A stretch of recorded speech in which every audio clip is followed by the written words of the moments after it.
이 기한 2년, 북만의 액목지구는 우리가 길림 시절부터 인연을 맺어온 거장이었다. 강명근과의 연계 밑에 여신청년회라는 흉명 조직을 내오고 그 조직에 망라든 청년들과의 사업을 해오던 교화와 신잔, 삼송도 당시까지는 액목효원에 속해 있었다. 이 효원이 교화효원으로 개칭된 것은 1930년대 말기부터였다고 한다. 우리는 2차 북만 원정 때 액목당에서만도 수천리의 장정을 하였다. 청구자, 비파정자, 남천문, 삼도구, 마록구, 신흥툰, 관지, 류채구, 삼과성, 목단강촌, 흑석향, 가여자 등은 다 우리가 그때 개척한 고장들이며 북만 원정대에 무공이 새겨진 추억도 깊은 전적지들이다. 그 과정에 흥미있는 사건들도 많이 체험하고 인상 깊은 사람들도 많이 만나보았다. 2차 북만원정 당시까지만 하여도 이 지방에는 혁명바람이 전혀 미치지 못한 미개척지들이 많았다. 우리가 액목원정 문제를 토의할 때 주보중이 걱정한 것은 결코 우연한 일이 아니었다. 김사령이야 벽창호 같은 오이성 영감도 일자에 돌려세운 사람이니 어련하겠소만. 우린 지난 봄에 액목당에 갔다가 홍어자라는 소리를 들으며 곳곳에서 문전고조를 당했어. 주보중이 말하는 홍어자란 붉은 홍, 대호, 아들 자자를 쓰는 중국말로서 비족을 가리키는 뜻이다. 한때 공산주의자들을 경원시하던 오이성이 홍어자라는 말로 주보중을 욕했는데 그 후 언제부터인지 그 말은 공산주의자들이 군대 일반에게 붙이는 상욕으로 되었다. 과연 주보중의 말대로 우리는 원정부대를 이끌고 액목당에 들어간 첫 순간부터 홍어자의 대접을 받았다. 액목 사람들이 원정부대를 보자 고려 홍군이 왔다고 하면서 마을을 비우고 도망친 것은 우리를 홍어자 못지않게 경계하였다는 것을 의미한다.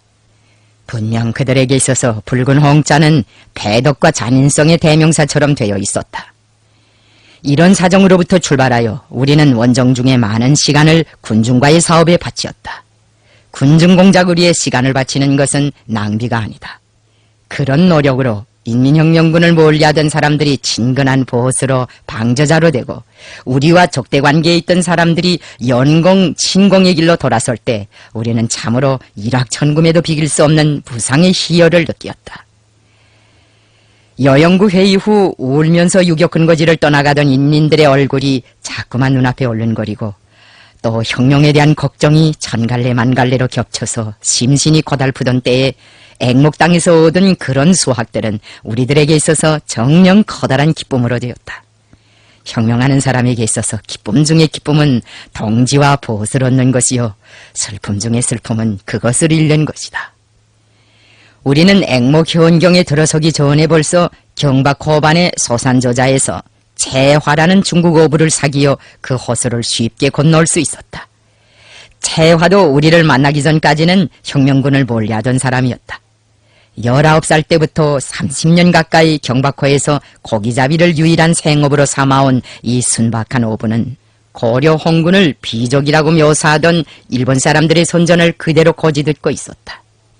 그러나 원정대의 위영과 질서정연한 모습을 직접 목격하고 우리 대원들의 소탈하고 교묘한 인품에 끌리기 시작한 순간부터는 그도 태도를 바꿔 혁명군을 후덥게 대하였다. 격강이 천리란 말처럼 군대 원정에서 앞길을 막는 강물은 천리길에 맞먹는 장애물이었다. 그러기에 적의 눈을 피해가며 원정대의 경박호 도하를 전력을 다하여 보장해준 채화의 수고는 평생 잊지 말아야 할 것이다.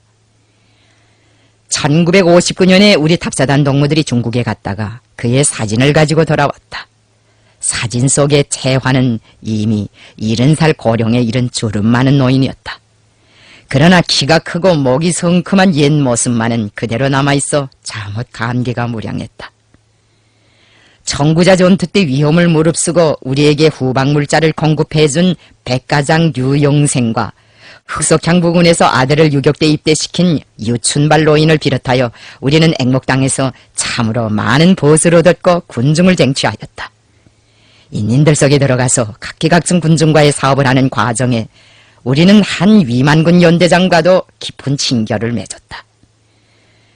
원정대가 도나 현쪽에 있는 목재소를 치려고 밤새껏 강행군을 하던 때였으니 아마 1936년 초에 생긴 일이었을 것이다. 날이 훤히 밝아올 무렵에 우리는 행군을 중지하고 대도로 옆에 어떤 지주집의 여장을 풀었다. 큰 토성을 둘러치고 포대까지 가지고 있는 만만치 않은 집이었다.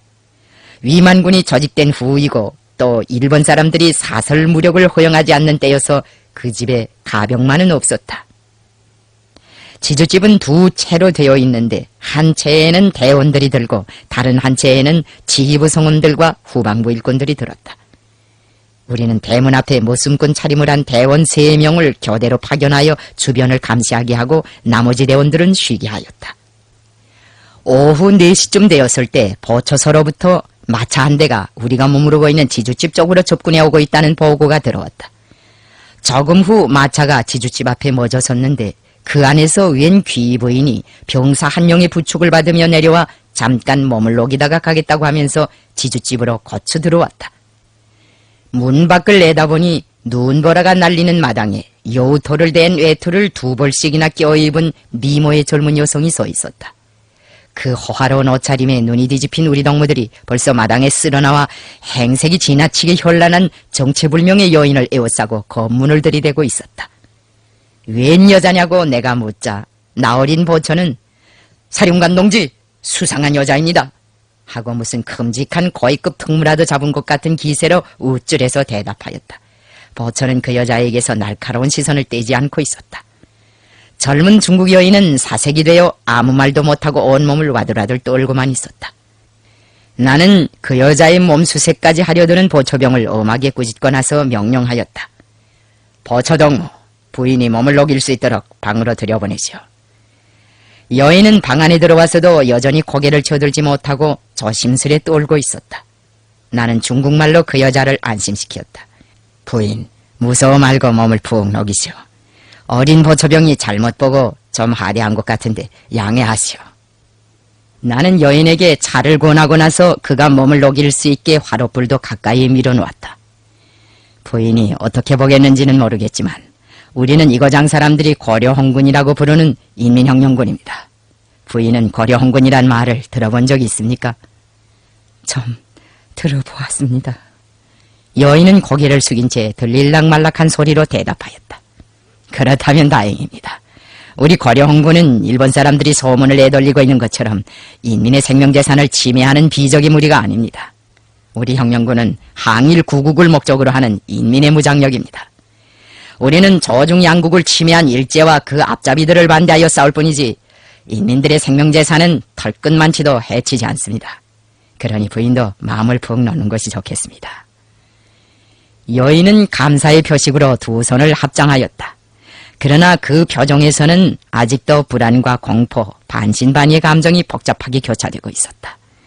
나는 부인이 긴장을 풀 때까지 말을 계속하였다. 우리는 부인이 위만군 병사를 데리고 다닌다고 해서 죄를 묻거나 처벌하지 않습니다. 부인이 어떻게 되어 병사의 호의를 받고 있는가 하는 데 대해서는 묻지도 않겠습니다.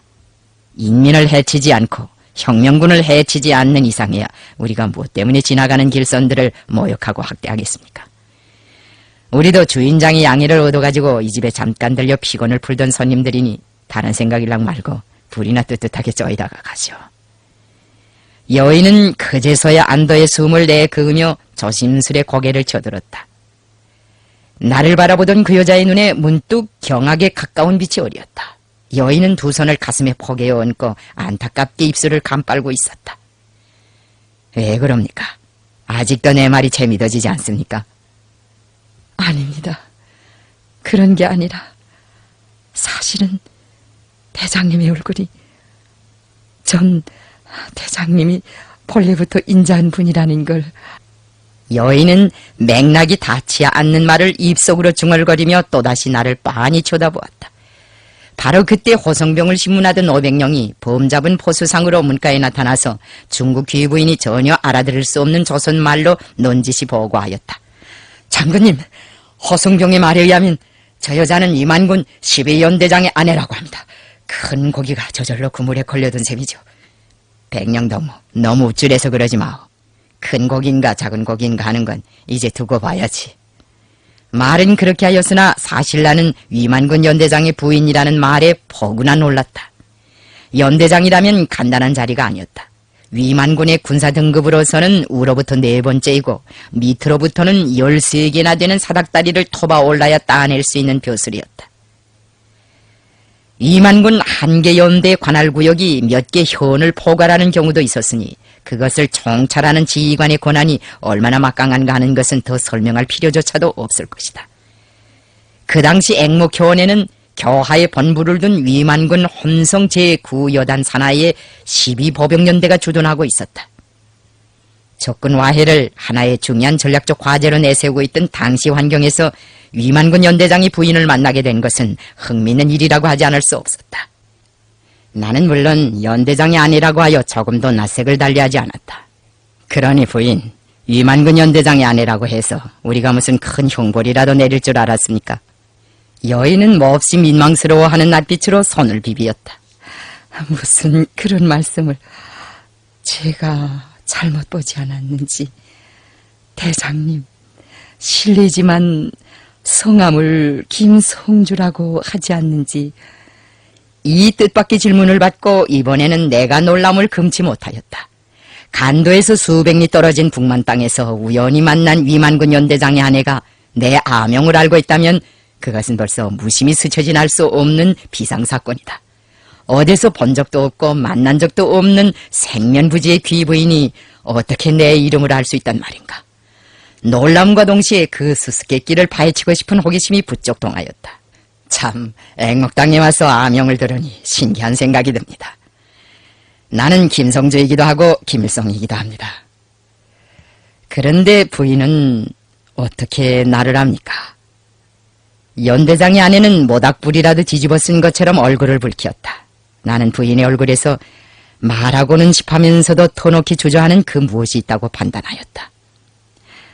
성주 선생님이 길림에서 청년 학생 운동을 지도할 때 저는 거기서 여자중학교를 다녔습니다. 저는 그때부터 선생님을 알고 있었습니다. 아, 그렇습니까? 이거 반갑습니다. 얼굴을 쳐들고 처음으로 나를 쳐다볼 때 여인의 눈동자에 비키던 그 생동한 열정의 빛이 무엇을 뜻하는 것이었는지 나는 비로소 이해하였다. 어쨌든 앵목과 같은 백사지에서 길림 시절의 여자중학교 학생을 만난다는 것은 얼마나 희한한 일인가. 길림이라는 그 한마디의 말은 불현듯 내 가슴속에서 향수에 가까운 짜릿한 감정을 불러일으켰다. 지금도 그렇지만 그때에도 나는 나를 몇 해 동안 빗구름에 두었던 그 도시에 깊은 정을 두고 있었다. 부인은 내 얼굴에 피어오르는 옛 시절의 추억을 잊자 한결 가라앉은 목소리로 말을 이었다. 성주 선생님도 길에선 절도부설 반대 깜파니아가 벌어지던 1928년 가을을 잊지 않으셨겠지요. 그 가을의 길림은 얼마나 들끓었습니까? 잘 믿어지시지 않겠지만 저도 그때는 학생 시위운동에 참가했습니다. 성의의 마당에서 성주 선생님의 연설을 듣던 일이 눈앞에 선합니다. 지난날 시위대열에서 구호를 외치던 길림 여자중학교 학생. 그러나 오늘은 여우털 외투로 몸을 감싸고 호성병의 호의를 받으며 친정집 나들이를 다니는 연대장 부인의 눈에서는 눈물이 소리 없이 흘러내리었다. 나는 심한 격세의 느낌을 받으며 연대장의 아내를 새삼스럽게 뜯어보았다. 어제까지 반일을 하던 여성이 오늘은 진일의 열차에 오른 것이다. 무엇이 이 여자를 그렇게 만들었는지 깊이 생각해보게 되었다. 자기 민족의 운명에 대한 절망으로 하여 생겨난 타락이겠는가? 그러나 나는 길림 시절을 회고하는 그 여성의 절절한 표정을 보고 그의 마음속에 반일을 하던 그 전날에 대한 미련이 아직까지 남아있다고 생각하였다. 더구나 그는 우리 앞에서 눈물로 자신을 회개했고 수치를 무릅쓰고 여학생 시절을 추억하였다. 이 여자가 무엇 때문에 나를 보는 순간 그리도 놀라고 전율을 일으켰겠는가? 그것은 양심 앞에서 느낀 공포였을 것이다. 성주 선생님, 왜 말씀이 없으세요? 저를 용서해 주세요. 선생님이 연설을 하실 때 주먹을 들고 호응했던 그 소녀가 글쎄 이렇게 군복을 입고 고생하는 성주 선생님을 보니 감개무량하고 저는 부끄럽습니다. 부인의 눈에서는 다시금 눈물이 비오듯 흘러내리었다. 부인, 진정하세요. 자기를 너무 비하하면 안 됩니다. 그런 절망, 그런 자포자기의 세계에 빠지기에는 시국이 너무도 준엄합니다. 안팎의 정세는 저국을 사랑하고 인민을 사랑하는 중화의 모든 아들, 딸들과 지성인들을 항일 구국의 광장으로 부르고 있습니다. 연대장의 아내가 되었다고 해서 항일을 못한다는 법이야 없지 않습니까? 내가 이런 말을 하자 여인은 눈물을 닦고 고개를 쳐들었다. 그렇다면 저의 조지에서도 항의를 할 수 있는 출로가 있단 말입니까? 있지요. 부인이 남편에게 좋은 영향을 줘 그가 혁명군을 토벌하지 않게만 하여도 그것은 곧 항일을 위해 공헌하는 것으로 됩니다.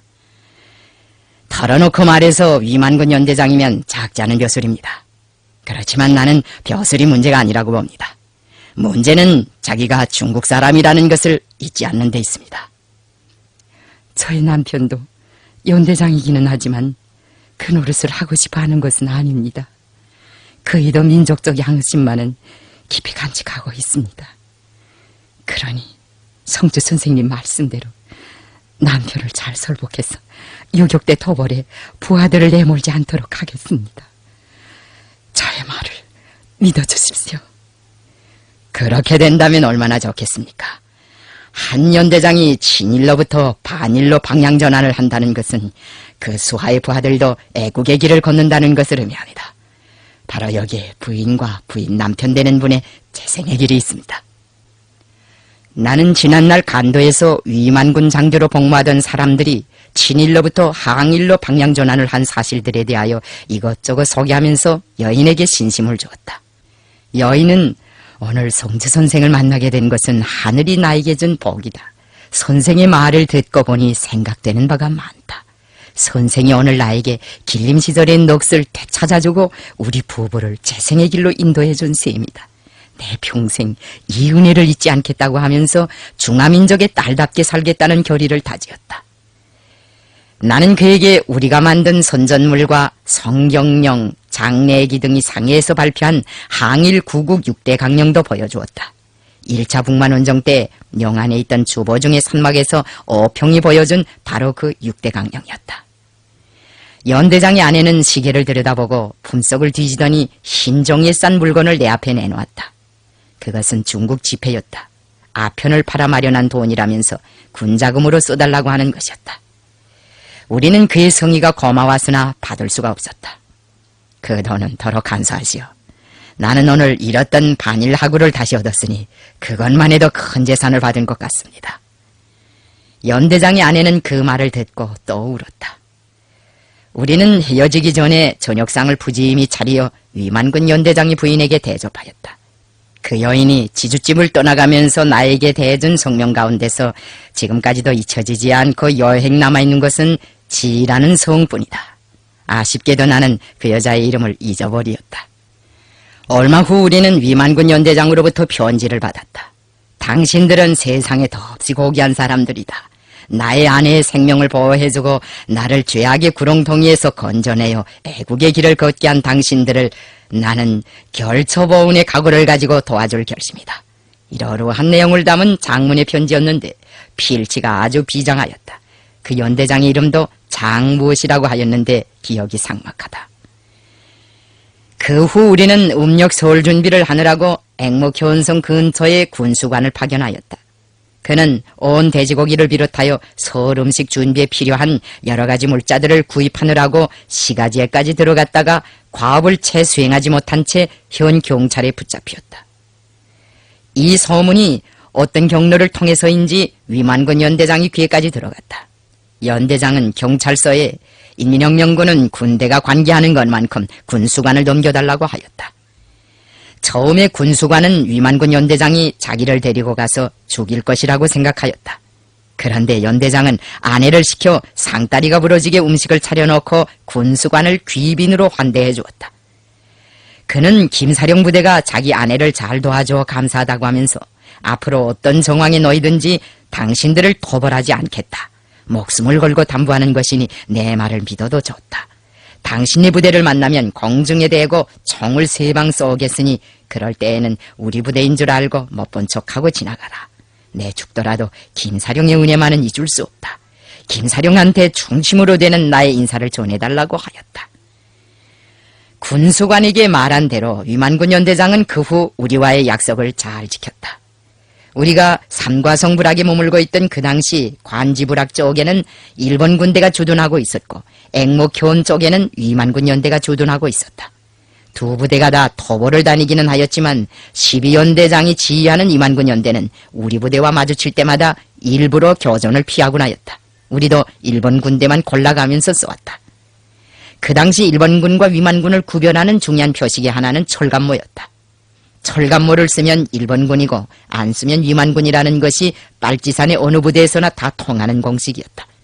그런데 나중에는 위만군까지 철갑모를 쓰고 전투장으로 나오게 되었다.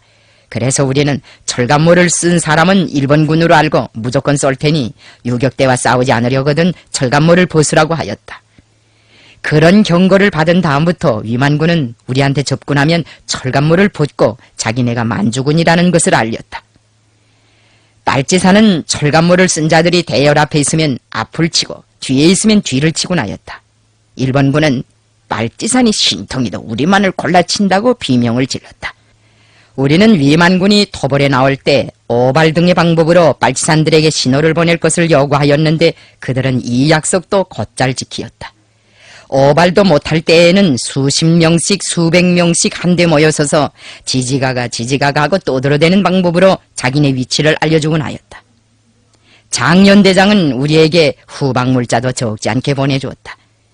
그는 이따금씩 마차에 돼지고기와 언 교주를 가득 싣고 토벌을 간다고 하면서 주둔 지역을 떠나서는 부하들을 시켜 우리 부대와의 접선 장소에 가져다 놓게 하였다. 그리고 자신은 빨치산도 없는 왕청 같은 곳에 부대를 데리고 가서 몇 시간씩 빙글빙글 돌아다니다가 병영으로 돌아가곤 하였다. 우리 부대가 관지 부근의 어느 마을에 주둔해 있을 때의 일이다. 하루는 지휘관들 몇 명이 나한테 몰려와 설 명절을 앞둔 대원들의 기분 상태를 보고한 다음 불악에 나가서 메밀이나 감자가루를 구해다가 명절날 국수라도 누를 수 있게끔 식량 공작을 하게 승인해달라고 제기하였다. 나는 인민들에게 끼칠 부담을 고려하여 그 제기를 받아들이지 않았을 뿐 아니라 얼마 후에는 부대에 철수 명령까지 내렸다. 그때 그 마을 인민들은 김사령 부대와 함께 소를 세게 되었다고 하면서 명절 준비를 굉장히 하였다. 자칫하다가는 우리 부대의 명절 음식 때문에 마을 사람들의 몇 달분 농량이 거덜날 수 있었다. 우리가 부대를 이끌고 마을을 급작스레 떠난 것도 그 때문이었다. 인민들의 이익을 침해하지 않는다는 그 명분 때문에 정작 철수를 단행하기는 하였으나 대원들은 그때 사실 한 사람처럼 보리부어 있었다. 황리하자 막바지에 거처를 옮긴 원정대는 목재소 노동자들이 사용하던 산전막을 손질하고 거기서 설 명절을 세웠다. 명절이라고 하였지만 우리 모두에게 차려진 것은 한 사람당 한 그릇밖에 안 되는 좁쌀밥뿐이었다. 대원들이 그 밥을 먹고 냠냠해할 때 위만군 연대장이 보내준 돼지고기와 교주가 도착하여 우리를 기쁘게 해주었다. 우리와의 친교가 깊어지게 되자 그 연대장은 나중에 원정대 앞으로 무기도 보내주고 정보자료까지 제공해 주었다. 한 여인에게 비껴진 우리의 진정은 이처럼 진폭이 큰 결처보은의 메아리를 가져왔다. 이만군 연대장은 만주국이 자기에게 준 연대장 모자를 그냥 쓰고 있으면서도 과감한 연공 실천으로 역사와 인민 앞에서 장공석죄하였다. 위만군의 절대 다수를 이루는 하층 병사대중을 전취하는 데 기본을 두면서 중하층 장교들과 일부 양심적인 상층 장교들까지도 전취하여 극소수의 악질 장교들을 고립시키고 타격할 때 대한 적군 와해 방침은 그 연대장과의 사업에서도 크게 운을 낸 셈이었다. 이것은 예상을 초월하는 엄청난 소득이었다. 우리와 단 한 차례의 접촉도 해보지 않은 연대장이 자기 아내의 교양을 받고 반혁명의 하수인으로부터 연공 애국인사로 전환된 것이다. 그러고 보면 길림여자중학교 출신의 연대장 부인이 남편의 계심을 위해 적극적인 사상전을 벌린 것 같다. 그 여자가 아주 훌륭한 여자였다. 위만군 연대장은 얼마 후 화전 지방으로 이동되었다. 나는 그를 위중민에게 인계하였다. 그때부터 우리는 오래도록 연대장의 소식을 모르고 지냈다. 그러다가 1941년에 와서야 화전에서 위중민의 활동을 보조하던 곽지산을 통하여 한 토막의 소식을 들을 수 있게 되었다. 곽지산은 화전에 있는 위만군 12연대와 13연대가 조만간 열하 쪽으로 조동되게 되었다는 것과 그 두 연대의 연대장들이 열하로 이동하기 전에 항일혁명군에 편입할 의사를 표명해왔다는 것을 전해주었다. 그러나 화전에는 그 당시 두 연대를 동시에 수용할 만한 부대도 없었고 두 연대장이 영단을 두고 책임적인 답변을 할 수 있는 간부들도 없었다. 곽지산이 우리를 찾아온 것은 그 대답을 받아가기 위해서였다. 위중민이 전사한 다음부터 2군 소속의 군종 간부들은 부대 활동에서 제기되는 크고 작은 모든 문제 처리와 관련된 결론을 우리한테서 받아가곤 하였다. 나는 위만군이 열하로 조동되어 가기 전에 그들을 조속히 의거시킬 때에 대한 긴급한 임무를 줘 곽지산을 화전으로 떠나보냈다. 그러나 아쉽게도 시간이 늦은 탓으로 두 연대를 의거시키기 위한 거사를 실현하지 못하였다. 후에 알게 된 일이지만 연대장은 화전에 있을 때 양가성을 가진 새 연대장에게 자기 연대를 인계하였다. 그는 후임 연대장에게 부대를 인계하면서 반일의 길을 걷도록 교양하였으며 민족 부대였던 13연대장에게도 친분관계를 영하여 반일혁명을 도와나서도록 권고하였다. 그 후 나는 열하 쪽으로 조동된 위만군 제12연대와 13연대의 후일담과 관련된 자료는 어디서도 얻지 못하였다. 그러다가 최근에 대일작전 시에 위만군의 붕괴에 대한 자료들을 보면서 그 부대들이 결정적인 시기에 일제의 반기를 들고 나선 것을 알게 되었다. 적군 속에 있는 한 사람의 양심적인 보엇은 수천 수만의 보엇을 얻게 한다. 그러므로 우리는 항일무장투쟁 초시기부터 적군 속에 혁명의 포대를 쌓아차라는 구호를 내들었다. 적군 속에 포대를 쌓는다는 것은 적군 속에 우리의 진지를 쌓는다는 것을 말한다. 말하자면 적군 와해 공작을 목적으로 적군 속에 우리의 혁명 역량을 조성한다는 뜻이다. 당시에는 적군 와해 공작을 대적 정치 사업이라는 말로 통용하였다. 청탄으로 적을 잡는 것과 대적 정치 사업으로 적을 와해시키는 이 양자는 항일 투쟁을 위한 두 가지 전략적 노선이었다고 말할 수 있다. 어느 시대 어느 싸움 어느 표현을 막론하고 적과의 투쟁은 항상 이 두 가지 선상에서 진행되어 왔다. 하나는 무력에 의한 싸움이요, 다른 하나는 정신과 사상 선전에 의한 싸움이다. 일제의 소위 치안 숙종에서도 지표공작, 사상공작, 지본공작 등 세 가지 방침을 내놓았는데 이것도 정체적으로 보면 무력을 전문으로 하는 이른바 소비공작과 선전, 선무를 전문으로 하는 사상공작의 두 측면인 것이다. 적들도 우리의 혁명대우를 정신적으로 와해시키려고 발악하였다. 그럼에도 불구하고 우리가 대적 정치 사업을 위해 적군 속에 혁명 조직을 꾸리는 문제를 처음으로 제기했을 때 적지 않은 사람들은 이에 잘 호응해 나서지 않았다. 목숨이 아깝다고 적군 와해 공작 방침을 반대하여 나선 졸장부는 물론 한 사람도 없었다. 일부 사람들이 이 방침에 흔연히 호응해 나서지 못한 주되는 이유는 그들이 그것을 계급적 선에서의 탈퇴로 본 데 있었다. 우리는 노동자 농민의 군대요, 상대는 부르주아 군대이니 저가는 수하상극이다. 물과 불이 서로 의좋게 이웃을 할 수 없다는 것은 삼척동자까지도 다 알 수 있는 명백한 리치인데 적군 속에 혁명 조직을 꾸린다는 게 될 말인가 하면서 머리를 내주었다. 막스주의 고전들을 한 배낭씩 지고 다니는 축들은 적군 속에 혁명 조직을 꾸린다는 것은 일정의 계급 협조와 비슷한 우경적인 탈선이라고 비평하였다. 그것은 불상형적 모순관계에 있는 계급적 원수들과의 제휴를 꾀한다는 것이겠는데 고전에는 적군 와해에 대한 명제가 없다고 우기었다. 지금 청년들이 들으면 고맙고 답답한 사람들이라고 비난하겠지만 고전의 명제가 없이는 한 발자국도 움직일 수 없었던 당시로서는 이런 일면적인 입장이 상당한 정도로 득세하였다. 계급투쟁이 심했고 계급적 원수에 대한 원한이 사무쳐 있은 때여서 누가 그런 입장에 선다고 해도 그것을 무슨 큰 탈선으로 보는 사람은 별로 없었다. 많은 사람들이 계급적 원수에 대한 증오의 감정으로부터 혁명을 시작하였고 만난을 극복하였으며 따라서 계급이라는 이 명사 앞에서는 자그마한 양보도 하려고 하지 않았다. 그런데다가 막스주의 창시자들의 계급 투쟁론에 대한 교조적인 해석의 후과로 하여 적지 않은 공산주의자들에게는 사랑하는 감정보다도 증오하는 감정이, 포섭하고 용서하는 도량보다도 징벌하고 규탄하는 비타협성이 더 강해졌다. 지요 행세식 막스주의자들은 무조건적인 비타협성을 혁명가의 특질로 보면서 사상 정신적으로 미숙한 청년들을 협애한 인간으로 문자 그대로 인정사정 없는 홍어자로 만들어 놓았다. 사실상 막스주의 혁명은 이런 폐단으로 하여 진통을 겪었고 공산주의자들의 영상에 검은 그울음이 끼게 하였다. 계급옹호와 계급적 비타협성의 구호 밑에서 계급의利益일면만을 고창해온 좌경분자들과 교조주의자들은 수많은 사람들이 공산주의 혁명에 등을 돌려대고 적의 진지로 가는 것을 보면서도 그것을 막아내지 못하였다. 문제는 선행고전에 적군 와해에 대한 명제가 있는가 없는가 하는 데 있는 것이 아니라 사람들이 혁명의 근본利益으로부터 출발하여 로선고 방침을 세우려고 하지 않은 데 있었다. 자기 인민에 대한 사랑으로부터 혁명을 시작해야 한다고 생각한 우리는 막스주의 고전을 연구하는 데서도 먼저 비타협성을 찾으려고 노력한 것이 아니라 사랑과 단결에 대한 사상부터 얻어내려고 애썼다. 우리가 적군 속에 능히 혁명 영향을 조성할 수 있다고 생각한 것은 노동자 농민의 자제들인 절대다수의 병사들과 중하층 장교들은 물론 일부 상층 장교들 속에도 우리 혁명을 동조하고 착취사회의 순환자들을 불쌍히 생각하는 양심적인 인간들이 있을 수 있다고 보았기 때문이다.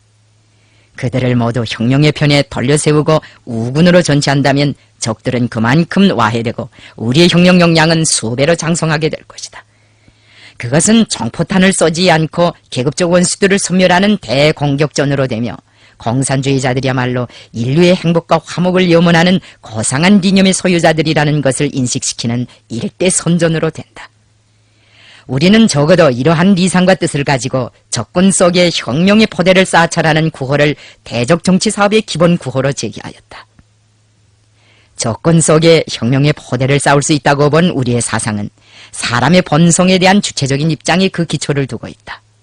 사람은 자주성, 창조성, 의식성을 가진 위대한 존재인 동시에 정의로운 것을 옹호하고 지향하는 아름다운 존재이다. 인간은 본성적으로 볼 때 착하고 고상한 것을 추구하며 악하고 더러운 것을 경멸한다. 이 고유한 본성이 바로 인간성이다. 극소수의 반동적인 상층을 제외한 다수의 중하층 인간들과 상층의 일부 인물들은 우리가 넓은 도량을 가지고 좋은 영향을 주기만 하면 혁명의 지지자, 동조자, 방조자로 만들 수도 있는 것이다. 아무리 지주 자본가 계급에 복많은 사람들이라 하더라도 인간성이 있고 조국과 민족을 사랑하는 인간적인 향기가 있으면 그것은 우리가 쟁취할 수 있는 기초로 되는 것이다. 극소수의 반동들과 악한들을 제외한 민족의 모든 성원들을 민족 대단결의 기치 아래 묶어 세울 수 있다고 보는 우리의 정책은 바로 이런 입장으로부터 출발하는 것이다. 해방 후 우리나라 사람들은 김구를 테러의 왕처라고 하면서 리승만과 동렬에 놓인 인간으로 반동시하였다. 그가 일생 동안 공산주의자들에 대한 반감을 가지고 적대시한 것만은 사실이었다. 그들에 대한 증오가 오죽했으면 김구, 리승만이 호박을 쓰고 돼지우리로 들어가는 만화까지 놔둬놨겠는가. 강선제 강서 노동자들은 자기네 공장 굴뚝에 김구를 타도하라는 구호까지 써갈겼다. 그 당시까지만 하여도 우리 인민들 중에는 김구를 개조할 수 있다고 본 사람은 한 사람도 없었다. 그러나 김구 자신은 4월 남북연석회의 때에 우리의 영향을 받고 반공문자로부터 연공, 친공 인사로 개조되었다. 그가 이런 개조 과정을 거칠 수 있은 것은 우리의 영향도 영향이지만 공화국 북반부의 현실을 목격하는 과정에 그가 일생을 바친 애국애족의 정신이 고도로 발동되고 그의 인간성이 최대한으로 개발되었기 때문이다. 애국애족과 인간성에 대한 고려가 없다면 우리는 반공일선에서 우리를 겨누던 최독신과도 손을 잡지 않았을 것이며 오늘날의 남조선 집권자들과도 대화의 마당을 마련하지 않았을 것이다.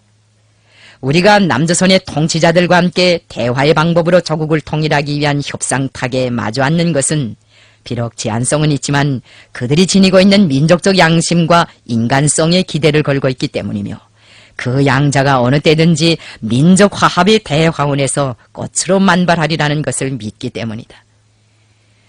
우리는 적군 존치의 대상과 방법 문제를 놓고도 적지 않은 논쟁을 하였다. 일본 군대를 상대로 하는 대적 정치 사업에 대한 논쟁은 더구나 합의를 이루지 못하였다. 대부분의 동무들은 위만군의 중하충은 존치할 수 있는 대상으로 보면서도 어릴 때부터 야마도 다마시로 천황을 맹신하고 강압적인 규율에 길들여진 일본 군인은 도저히 존치할 수 없는 존재로 원수로 보았다. 일본 육군 사관학교 출신의 독립군 두령에게서도 반공사상을 뽑아내기 어려운데 하물며 일본군 장정들이야 더 말할 나이가 있겠는가고 하면서 도리질을 하였다. 그런데 뜻하지 않은 하나의 사건이 이 견해를 쉽게 부정해버렸다. 어느 해인가 간도의 농촌 부락들의 열병이 돌아서 일본 군대들이 앓는 사람들을 집에 거둬놓고 불을 질러 태워 죽이는 살인 만행을 감행한 적이 있다. 동장령이 앓고 있는 부락에도 터벌대가 달려들었다. 한 일본 장교가 방 안에 누워있는 동장령을 보자 대뜸 자기 부하에게 문을 걸고 불을 지르라고 명령하였다. 일본 군인은 상관의 말대로 불을 달려고 서둘렀다. 최후의 순간이 닥쳐왔다고 생각한 동장령은 죽을 바에는 마지막으로 선전이나 하다가 가볍게 죽겠다는 결심을 가지고 주먹으로 방바닥을 두드리며 한바탕 선전을 하였다. 일본에서 대학까지 마친 그는 일본말을 아주 유창하게 하였다. 너도 노동자 농민의 자식이겠는데 무엇 때문에 여기 와서 가난한 사람들을 이렇게 마구 죽이는가? 죽여서 얻을 것이 무엇이냐? 인사불성도 분수가 있지. 앓는 사람을 이렇게 죽이는 법이 어디 있는가? 양심의 문을 두드리는 격렬한 절교에 마음이 움직여진 일본 군인은 뒷문짝을 차던지고 상관이 눈치채지 못하게 동장령을 밖으로 내보낸 다음에야 불을 달았다. 동장령은 밭고랑에 숨어있다가 가까스로 사지에서 구원되었다. 이 일화는 일본군을 전치 대상으로 할 수 없다고 고집하던 사람들의 입을 봉해버리게 하였다. 이때부터 우리는 신심을 가지고 견결하고 용감하고 그리고 청명하고 지략에 능한 동무들을 선발하여 대담하게 적군 속에 파견하였다. 적군 속에 홀로 있는 고립무원한 상태에서도 지조를 굽히지 않고 대적 정치사업을 훌륭히 수행한 유명무명의 많은 공작원들에 의하여 위만군과 자위단들 속에서는 매일과 같이 병변이 일어났다. 우리는 유격대원이라면 누구나 다 함화, 출판물 보급, 여론유포, 가여보급 등 여러 가지 형식과 방법을 가지고 대적 정치사업에 적극 참가할 수 있도록 준비시키었다. 적군 안에서도 하고 밖에서도 하고 개별적으로도 하고 집단적으로도 하는 우리의 열렬하고 가마력 있는 선전공세로 하여 많은 위만군 부대들이 유격대와 싸우기를 그만두고 충실한 무기수송대로 되었다. 위만군들은 편지 한 장만 내도 무기, 탄약, 식량을 실어다 주었고 전투마당에서 여창 부여밍, 총을 요구하지 목숨은 필요 없다. 여창 부여밍 하고 입 대포만 놓아도 총을 바치고 투항하였다. 적 토벌대들은 우리 사람들을 닥치는 대로 학살하였지만 우리는 적군을 포로하면 위만군이건 일본군이건 차별하지 않고 인도주의적으로 잘 대우하고 친절히 교양하여 여비까지 주어 돌려보냈다. 이렇게 하니 심지어 우리 부대에 총을 메고 7차례나 포로되어 온 위만군 병사까지 있었다. 우리가 그 병사에게 넝쩌러 이 친구 또 왔구만 하면 그는 싱글벙글 웃으면서 혁명군에 총 바치러 왔습니다 하고 대답하곤 하였다. 우리는 동만에서 활동할 때 왕청현 라자구 문영장 부대 중대장들을 비롯해서 적의 중대장급 이상의 장교들도 무수히 전취하였다. 1934년 남하마탕의 마굴령 부대에 들어가 와해 공작을 훌륭히 수행한 젠넨장도 원래는 위만군 중대장이었는데 우리가 영향을 줘 공산주의자로 개조하였다. 일본군 병사들 속에도 우리를 잘 도와준 잊을 수 없는 보들이 있다. 서왕청 방어전투 때 전지 수색을 하던 500명이 일제 침략군 운전수의 시체에서 유격대에 보내는 쪽지 편지 한 장을 가져온 일이 있었다. 그 편지의 임자는 노동계급 출신의 일본 침략군 운전수였으며 일본 공산당원이었다.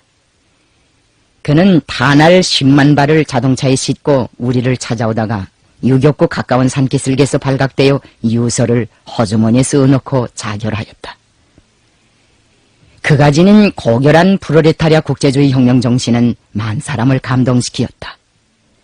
사랑하는 부모 초자를 일본에 남겨두고 망망한 장애와 험악한 산악을 넘고 건너와서 우리를 도와주다가 이국의 산기슭에 조용히 묻힌 일본 공산당원의 형상은 지금도 우리의 가슴을 후덥게 해주고 있다. 소왕청 사람들은 자기네 고장 소학교에 이 국제주의 전사의 이름을 달았다고 하는데 지금도 그 교명이 그대로 전해지고 있는지 알 수 없다. 앵목당에서 위만군 연대장을 쟁취한 경험에 토대하여 우리는 훗날 안도 도나현경에 있는 대포시하라는 곳에서도 적군와의 사업을 영활하게 하였다. 대포시하에는 유격대 토벌에서 악명을 떨친 한계대대의 위만군이 상주하고 있었다. 이 대대는 전투 경험도 풍부하였고 지휘 체계와 대열 관리에서도 빈틈이라고는 전혀 없는 악질적인 부대였다. 공작원들을 파견하려고 하여도 우선 침투할 수 없었다. 우리는 허점을 찾아내기 위하여 이 부대에 대한 입체적 연구를 시작하였다.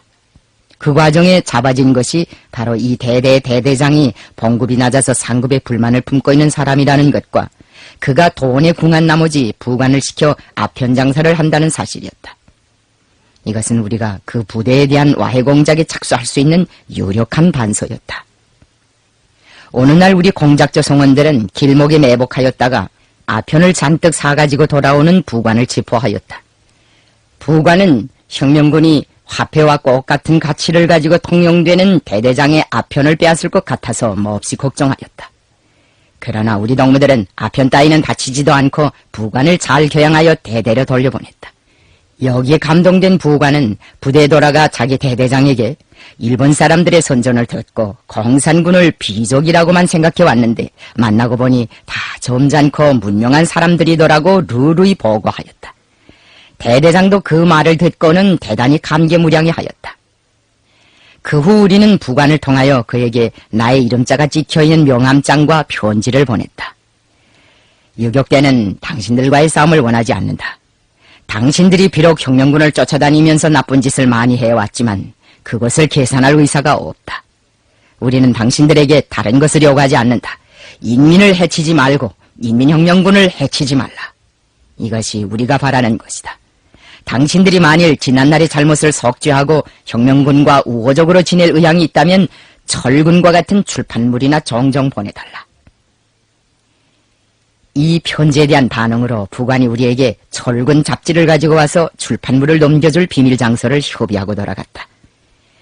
그때부터 그들은 어떤 고목의 구세통 속에 대내와 대외에서 발간되는 여러 가지 신문 잡지들과 중요한 정보 자료들을 넣어두는 방법으로 그것을 우리에게 정기적으로 보내주었다. 우리가 돈을 주면서 부대 생활에 필요한 필수품과 군수물자들을 사오라고 하면 그 부탁도 어김없이 들어주었다. 우리의 호의에 감심한 위만군 대대장은 유격대 부상병 치료까지도 자진하여 해주었다. 병영 안에 우리 부상병들을 숨겨두고 대접을 잘해가면서 총상자리가 아물 때까지 깨끗이 치료해 주었다. 인민혁명군을 진정한 인민의 군대라고 본 그는 우리와의 우호관계가 깊어지게 되자 산중에 있는 전우들에게 고함이라는 격동적인 편지까지 써서 나에게 보내왔다. 진실을 따르고 사랑을 예찬하는 것은 인간 본연의 양심이다. 우리는 늘 동무들에게 적들은 기만과 허위, 위협과 공갈로서 우리 대오를 와해시키려 하지만 공산주의자들은 진실과 사랑을 가지고 적군의 심장을 움직여야 한다고 강조하였다. 우리의 이 말을 소중히 생각하고 대적 정치 사업을 성실하게 수행한 공작원들 중에는 이문하라는 나어린 처녀 유격대원도 있었다.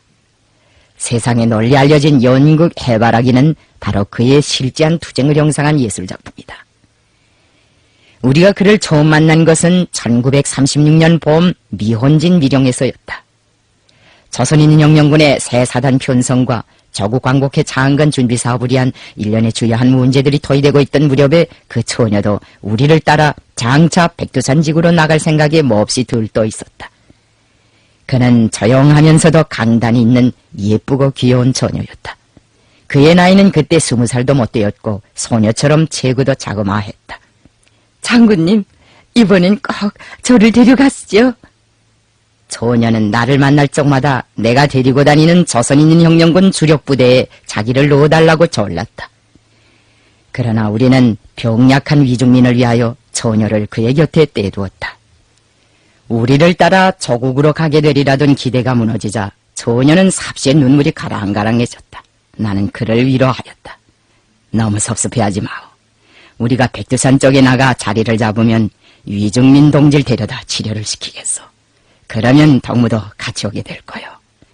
장군님, 알겠습니다. 저 때문에 걱정하지 마십시오. 처녀는 이렇게 우리를 안심시키면서도 맥이 풀린 듯 하염없이 남쪽 하늘을 바라보았다. 며칠 후에 우리는 미혼진을 떠나 서프로 부근 마을에서 수경하게 되었는데 집이 4대 채밖에 안 되는 이 외진 산간 마을에서 뜻하지 않은 불상사를 당하였다. 새벽에 대포시야에 있던 적들이 마을에 달려들었던 것이다. 우리는 신속히 유리한 지대를 차지하고 달려드는 적을 화력으로 타격하였으나 걸작이 건너편에서 따로 수경하던 동무들이 미처 빠져나오지 못하였다. 그 집에는 위승민과 모스크바 중산대학 출신으로서 우리에게 새로 파견되어 온 리주임 그리고 조아범의 아내와 이문화가 있었다. 적을 격퇴하고 전지를 수색하던 우리는 집 천정에서 위중민을 찾아냈다. 총상을 입은 그의 호복다리에서는 피가 흘러내리고 있었다. 이날따라 위중민은 병세가 악화되어 운신조차 못하였다고 한다. 이문화가 용케에 그를 천정에 숨겨놓았다. 하지만 그 자신은 적의 화력을 피해 산으로 내달리다가 적탄의 다리를 맞고 체포되었다. 그날 조아범의 아내와 리조임은 희생되었다. 적들은 이문화를 대포시아 부근의 주둔에 있는 위만군 중대로 데리고 가서 빨래도 시키고 식모일도 시켰다. 일본 지도관 놈이 처음엔 모진 고문을 들이대며 비밀을 짜내려고 했으나 그것이 소용없게 되자 전수를 받고 자비를 시키면서 속을 뽑아보려고 하였다. 이문화는 적진 속에 홀로 있는 조건에서도 어떻게 하면 혁명에 도움이 되는 일을 할 수 있겠는가 하는 궁리를 거듭하던 끝에 위만군의 옹군 중대를 의거시킬 담대한 계획을 가지게 되었다. 이문화는 우선 자기의 아름다운 노래로서 고달픈 병사 생활에 이지러진 사나이들의 가슴을 움직여보려고 결심하였다. 그는 위만군 병사들과 접촉할 기회를 조성하기 위해 빨랫줄을 일부러 병력마당에 치고 무시로 빨래를 손질하며 향수를 자아내는 슬픈 노래를 불렀다. 우리에게는 대적 정치 사업을 목적으로 하여 만들어낸 좋은 노래가 있었다. 그것은 만리장성을 쌓을 때 끌려가 죽은 남편의 무덤 앞에서 부르던 슬픈 옛 노래의 곡에다 혁명적 내용의 가사를 붙여 만든 것이었다. 이문화는 장교들이 있는 데서는 보통 노래를 부르고 병사들 앞에서는 그 노래를 불렀다. 원래 그가 시중을 들어주는 중대의 병사들은 과거 구국군에 있다가 우두머리의 변절로 위만군에 편입된 사람들이었는데 반일 기분이 강했다. 아름답고 유창한 그의 노래는 병사들의 마음을 사로잡았다. 장교들도 그의 애수에 찬 노래를 들을 때면 먼 하늘을 망연히 바라보며 생각에 잠기곤 하였다. 포로로 잡힌 유격대 처녀가 명창이라는 소문이 퍼져서 어떤 병사들은 일부러 찾아와서 노래를 청하기까지 했다. 유격대 아가씨, 노래 한 번 불러줘. 그러면 이문화는 생글생글 웃으며 그까지 돈도 들지 않는 노래 100번인들 못 부르겠어요? 하고 목소리를 가다듬어가며 처량하게 노래를 불렀다. 그 구슬픈 노래 속에는 일본 사람들의 학대 밑에 피 흘리며 죽어가는 중국인들의 원한이 사무쳐 있었다. 옛날엔 만리장성의 고역이 중국인의 무덤을 쌓았고 오늘엔 외놈들의 총칼이 우리의 무덤을 쌓는다. 일어서라 나가자 중국인의 원한을 씻으려. 이런 노래를 부르느라면 어느덧 처녀도 울게 되고 억대우 같은 병사들도 눈물을 짓게 되는 것이다. 이문화는 노래만 불러준 것이 아니라 병사들을 도와 바느질도 해주고 그들이 좋아하는 음식들을 남겼다가 나눠주기도 하였다. 이 과정에 이문화와 병사들 사이에는 따뜻한 정이 흐르게 되었다. 그 병사들 중에는 그를 친누나처럼 극진하게 따르는 애숭이 사병들이 몇 명 있었다. 그들은 일찍이 부모를 여의고 유랑걸식하다가 밥술이나 얻어먹으려고 군대에 들어온 청년들이었다. 이문화는 이 외롭고 불쌍한 청년들을 극진히 보살펴 주었다. 인정에 줄였던 어린 병사들에게 있어서 그는 어느덧 친누나나 어머니와 같은 귀중한 존재로 되었다. 하루는 어린 병사 3명이 그를 찾아와서 결의 형제를 묻자고 하였다. 은하는 우리의 맏누님이여, 누나를 위해서라면 이 동생들은 목숨도 바치겠소. 청년들의 맹세는 엄숙하고 절절하였다. 이문화는 물론 그들의 제의를 승낙했을 뿐 아니라 이문화도 동생들을 위해서라면 목숨을 아끼지 않겠어요 라고 하면서 뜨겁게 청년들의 손을 잡았다.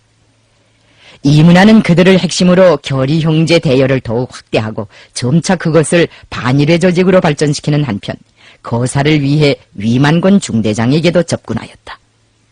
중대장 역시 구국군 출신이었는데 일본 지도관놈의 전행으로 늘 울분 속에서 지내고 있었다. 이런 기분 상태를 제때 포착한 이문화는 어느 날 중대장을 찾아가 일부러 품을 내어 유격대에 의거한 여러 위만군들의 생활에 대해 실감 있게 이야기해 주었다. 그리고 대담하게 들이댔다. 중대장님도 부하들을 데리고 의거하세요. 처녀의 돌발적인 제기를 받고 처음에 중대장은 당황해하였다. 당신들은 언제까지 마소처럼 천대받으며 살겠습니까? 어제도 중대장님이 제일 사랑하는 왕사병이 일본 지도관 놈한테 매를 맞아 인사불성이 됐죠. 그러나 당신은 그놈에게 말 한마디 못하더군요. 이문화는 격분에 치를 떠는 중대장에게 연방 들이댔다. 제가 도와드릴 테니 의거하세요. 당신의 부하들은 모두 나의 결의 형제들이며 반일 회원들입니다. 중대장은 불같이 타오르는 처녀의 눈을 경에 차서 바라보았다. 과연 이 조그마한 유격대 처녀가 지금까지 무슨 일을 했단 말인가.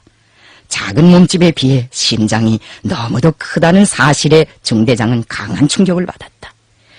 네, 사내 자식으로 태어나 부끄럽소. 그는 그저 이 한마디를 내던지고 도망치듯이 처녀의 곁을 떠났다. 그 이튿날이었다.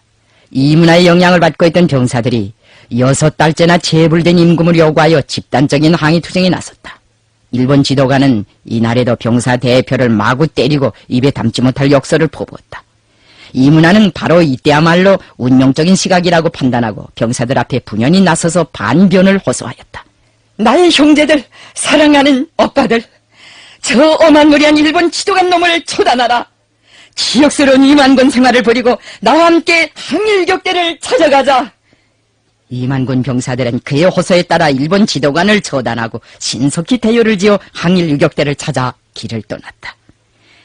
그때 그들이 가지고 간 무장은 제수꽃지 기관총 3종, 보총 19종, 권총 1종, 탄알 4,700여 발이었다.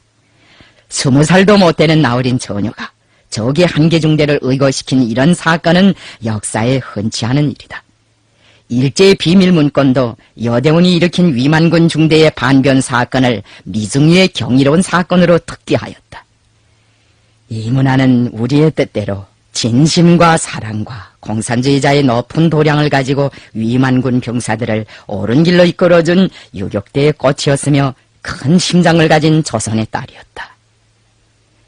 1930년대 후반기부터 우리의 대적 정치 사업은 더욱 활발해져서 지요 악질적인 정안군에까지 혁명 조직이 뻗치었다. 자위단과 위만경찰 같은 데는 우리 조직이 판을 친 것이 많았다.